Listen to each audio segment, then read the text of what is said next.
This 4-pin male connector can be used to make a cable that will provide power for a series of white LED modules.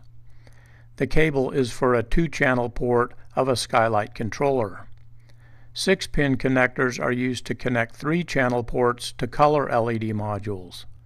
All of these connectors have 1/10 inch or 2.54 millimeter spacing between pins.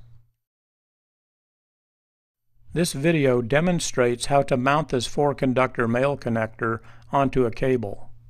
Looking face on at this connector, 4 pins are numbered from right to left as follows: warm ground, warm power, cool ground, and cool power. The pin numbers are a mirror image of those for a female connector.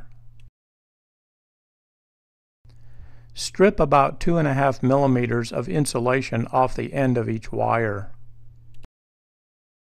Cut about 8 millimeters of 1/16 inch heat shrink and thread the wire through it.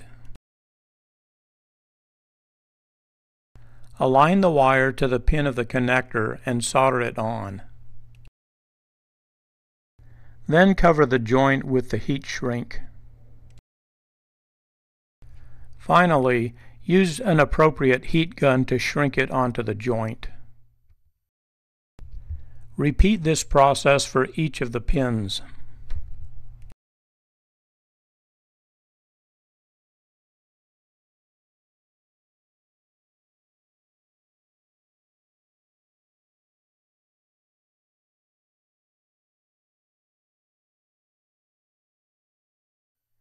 This end of your cable is now ready to plug into either a 2-channel port of a SkyLight controller or the female connector of another extension cable.